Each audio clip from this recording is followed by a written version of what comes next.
Hey everybody, it's Chad Warren from the Adventurer Channel on YouTube and the adventurerchannel.com/blog on the internet. Here's a Discord server you could see in the picture behind you, and I'll put in the description below.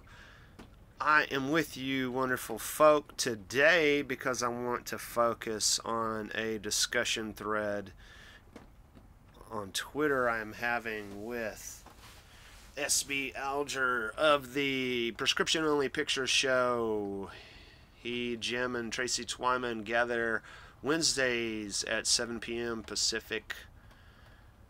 And it's a fun blend of arts, occult, hilarity. Well, you'll learn what hilarity is and maybe why it's not as cool as you may think it is. Actually. Then it has encouraged my amateur art skills to blossom. Here's a copy of Jim's artwork he was creating live as Tracy read. I cannot remember the title, The Hounds of something or other. I'll put it in the description when I find it, which was like a kind of steampunk, was it 1800s, kind of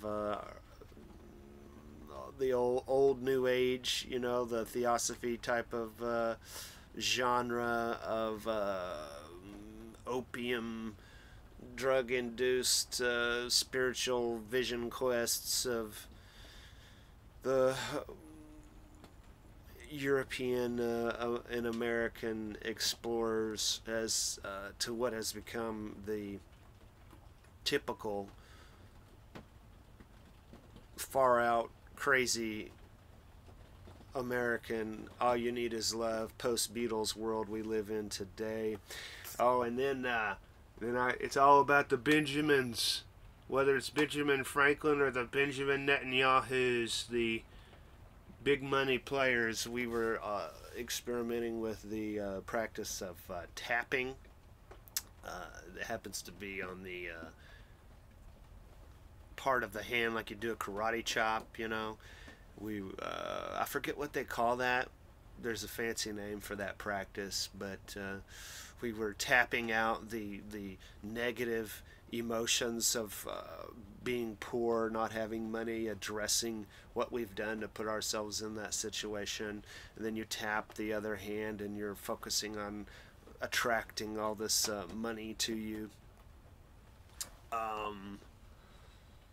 So, I think if I were to describe myself, it would be somebody who is pretty able to be level-headed while exploring far out topics, and who understands that we're all sucked into various cults as a part of culture, which certainly as an American it's folly when people try to point fingers. Oh, you're an anti-Semite. You're in a cult. Oh, the harder you point, the harder the abyss points back at you. Nanny, nanny, boo-boo. But, so what SB got to talking about today, if I can get my Twitter to scroll, is here. Okay. Give this essay a try and let me know what you think. I read E. Michael Jones and Michael Hoffman II because otherwise, well, here I'll jump to it here to get the full. How can I gain perspective? I gave $1 to a Nation of Islam brother in Seattle giving out tracts to people of color and charging whites $1 years ago, and I was surprised. And here we have Michael Hoffman on the 21st of February this year. Here he's pictured at the Nation of Islam's Savior's Day celebration, which appears to be their chief holiday. referring to the Honorable Prophet Muhammad. And, you know, cat's out of the bag. The Abrahamic faiths all have the same God. The quicker that you address this fact, the more able you can be a peacekeeper in your neck of the cyber woods. So I did go on to read that essay, and I would encourage you to as well. Predominantly what I got out of it is that there was a kinship between Mr. Hoffman and Minister Farrakhan of the Nation of Islam, because anybody who dares to become educated about what Zionism is as opposed to what Judaism is going to be labeled an anti-Semite. And I certainly concur that the two concepts couldn't be more different than each other. So the progressive left should cease and desist with their hate speech hooliganism, because they are steadily being drawn into the very trap that they accurately accuse the alt-right of being in, which is this fear and hate mongering. You know, just because you wish to stop racism, just because you wish to help marginalized peoples of color, doesn't mean you are immune to being a tool used by race-baiting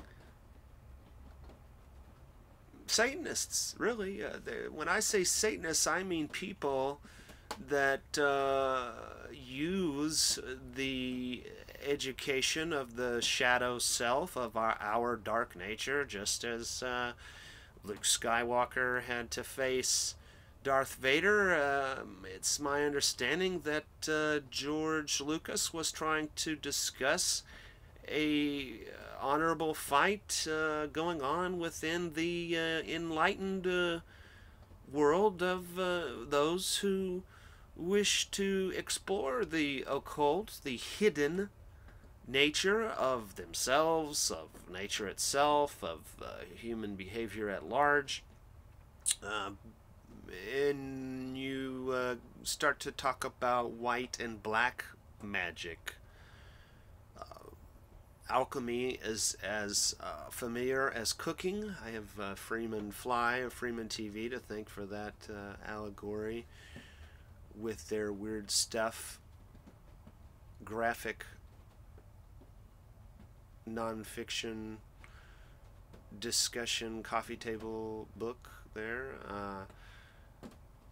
Okay, so my point in this discussion is to encourage us to see the positive and negative sides of everything, and to really to stop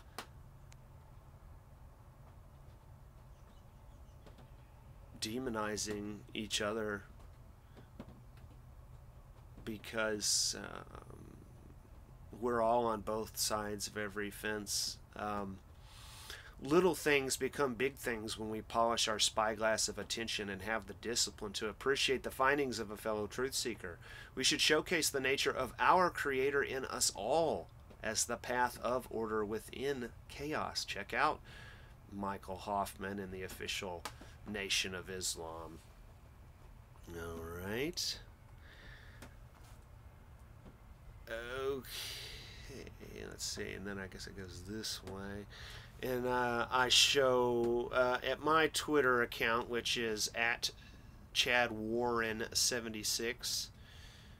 Here is Minister Louis Farrakhan setting the record straight that he is for a well-regulated militia when he mentions Alex Jones telling Piers Morgan live of CNN that 1776 will commence if the government tries to take our guns. I believe that's in 2013. Minister Farrakhan says learning about Scientology makes him a better Muslim, and that a time of such alliances with other purified folk would come. Stop demonizing one another, because the corruption of organizations creates fertile soil for integrated humanity.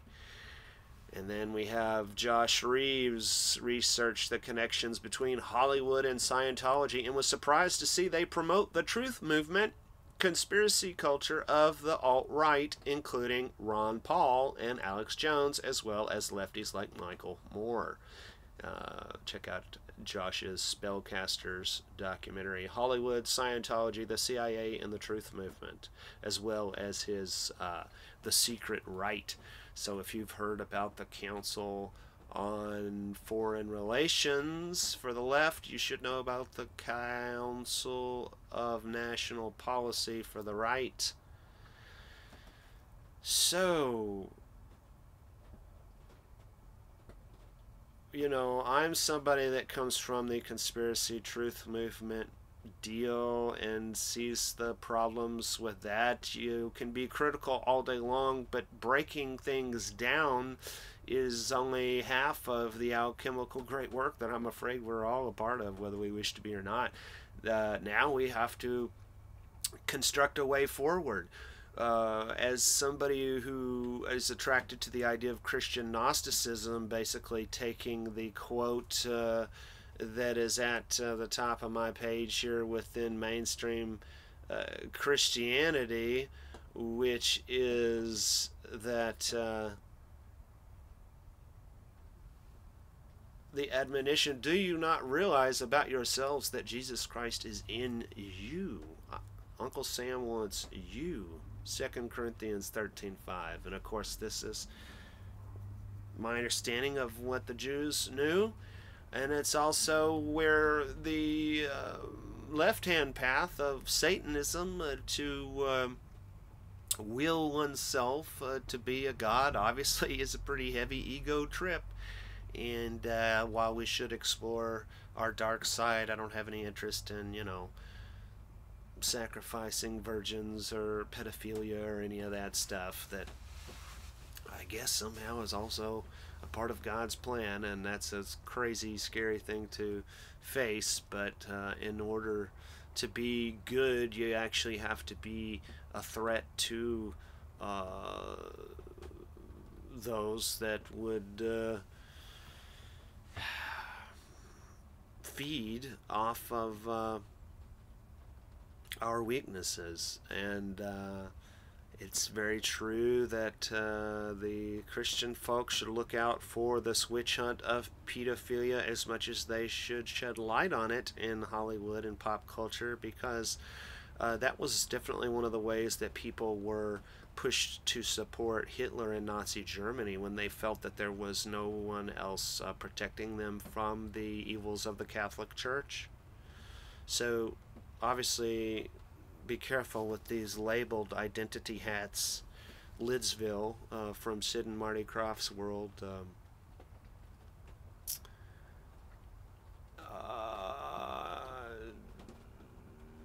See, you know, I'm just always trying to encourage us to use cooperative living as an antidote to being divided and conquered through communitarianism, which is this Masonic ploy to infiltrate all groups. The Masons, speculative Masonry, was influenced by the Rosicrucian explosion that happened in the Middle Ages that led to the Enlightenment period, and there was all from a book at which there was no group to join. But in looking for that group, you see, there's this new age.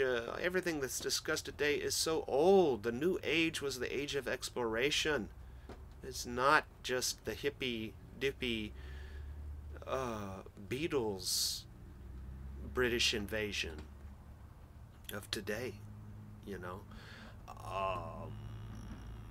the fentanyl crisis of a drug 25 times more potent than heroin destroying Fresno, California, is shown in a Vice documentary, and that we all know about personally, is nothing new. It's the other side of British Zionism trying to trade with China in the 1800s, and they said, we don't want your crummy British goods. And they said, okay, well, how about some dope?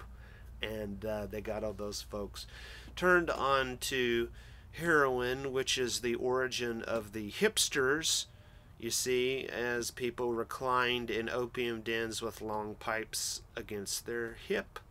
So it is not hip. It's hip to be square and not be taken away by drugs. You know, I'm thankful for my experiences on DMT and LSD and cannabis and caffeine and cakes from grandma, but you know, we are under the spell of candy. So I love you people. What can you suggest as a way to create a radical centrism? You know, my experience with being involved in activism has shown me that I found a lot of good friends through the Occupy movement, through InfoWars. Despite those being controlled opposition groups, we should use the targeted marketing skills of these media sorcerers to feed off of their discards. That's what the Nation of Islam does with prisoners that come out of prison who can't rent a home because they have a felony and all that kind of stuff. So,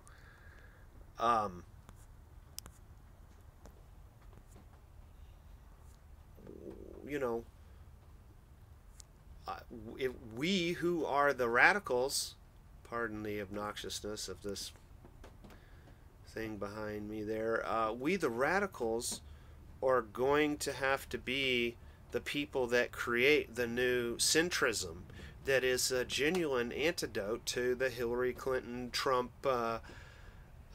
corporate media centrism of, you know, wherever they're trying to get you to go, to Amazon, to Uber, can we not give each other a ride and make a buck? Can we not deliver a package or whatever? You know what I mean? Like, that's our peeps.